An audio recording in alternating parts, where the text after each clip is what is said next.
Hello students, in this video I am going to teach you what is prevention of corrosion process or what are the methods which are used for preventing any metal from corrosion process, okay, so that it will not face any corrosion or metal will not corrode easily. Okay, so corrosion of metal is not desirable as it tarnishes the metal and reduces its strength.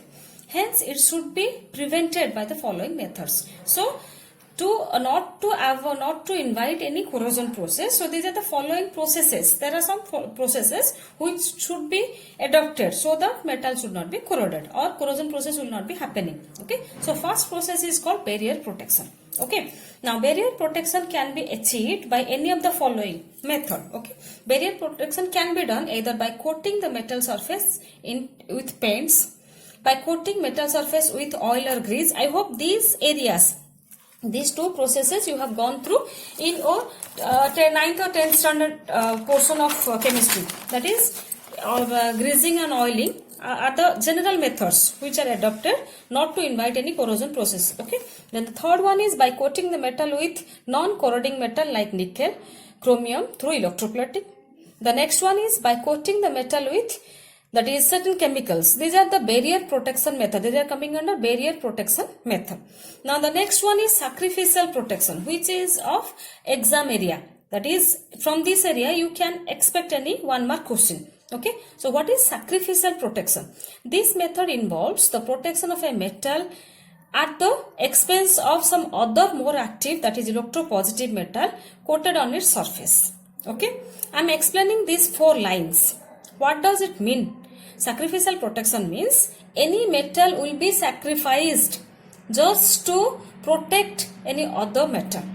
Okay. For example, if iron is to be protected, then upon iron surface some electropositive metal to be coated so that outer metal will be undergoing oxidation process and will be facing corrosion process, whereas our inner metal will be protected. So that is what called sacrificial protection. That means one metal will be sacrificed for the sake of another metal. So this is very interesting here. Okay. The reason behind that is when a more active metal will form the protective layer, then it will lose electrons in preference to the metal to be protected.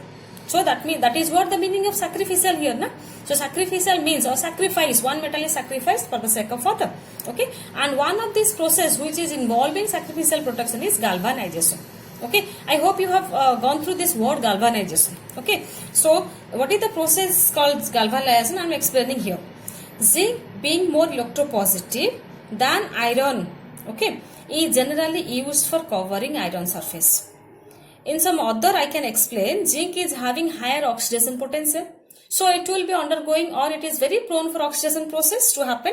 That is why zinc being more electropositive than iron is generally used for covering iron surface. That is, the process of deposition of a thin layer of zinc on iron surface is called galvanization.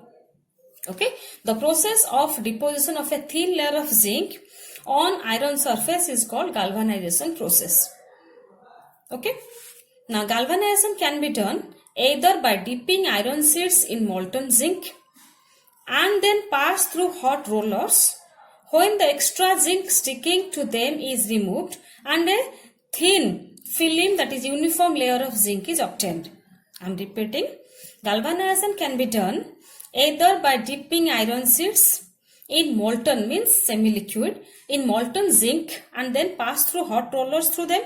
So when the extra zinc sticking to them is removed and a thin film, that means uniform layer of zinc, is obtained. So galvanization can be done by this way, or the very next process, galvanization can also be done by sterilizing. What is called sterilizing? Okay, that is, here zinc dust is heated strongly and the vapors of zinc thus obtained are allowed to condense on the sheets of iron till a thin uniform layer of zinc is obtained. Okay. So galvanization can also be done by the process of sterilizing, which means here zinc dust is heated strongly and the vapors of zinc are thus obtained are allowed to condense on the sheets of iron till a thin uniform layer of zinc is obtained.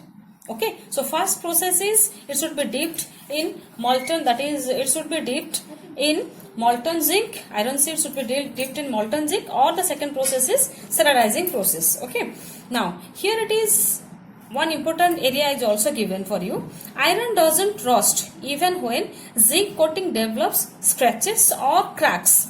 Okay, because E0 reduction of zinc is less than that of iron. Okay, so this is what very important for you. Iron doesn't rust even when zinc coating develops scratches or cracks, because okay, even in these two conditions also iron doesn't rust, because E0 reduction of zinc is less than that of iron. That means what? E0 oxidation of zinc is more than that of iron. That means any condition zinc will be corroded fast than that of iron. That is why zinc is selected for galvanization process, okay, for protecting iron. Okay, next one is how this, another question I can share with you, that is tin can, another question, let me explain from this area, that is here it is given, tin can protect copper as efficiently as zinc protects iron. Okay, I am repeating, tin can protect copper as efficiently as zinc protects iron, because E0 reduction of tin is less than that of copper.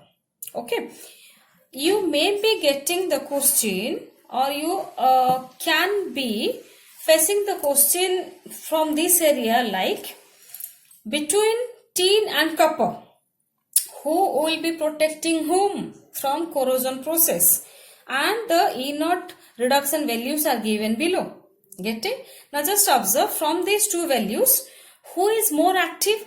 It's definitely tin, as that of as compared to copper, because copper is having plus value, or it is more reduction potential value or less oxidation potential value. So tin being more active, more electropositive, is going to protect copper, okay, as like zinc protecting iron. So this is from this area, from these two lines you can be facing the question, who protects whom, and the values will be in front of you, okay, or it will be given to you. Next, it's given highly electropositive metals like iron, aluminium, zinc, okay, magnesium are mixed with paints used to protect inferior metals like iron. Okay, I am repeating, highly electropositive metals like iron, okay, aluminium, zinc, magnesium are mixed with paints used to protect inferior metal like iron. Okay, so this is what our prevention processes. Okay, so I hope you have got all the, that is what is corrosion process, what is the prevention methods, what is the mechanism of corrosion process, as well as what are the factors which are affecting corrosion, and last but not least, what are the processes or methods which are preventing corrosion not to form, okay, or the special processes for preventing corrosion process. Okay, in my next video I'll be giving some application questions from this area. Thank you.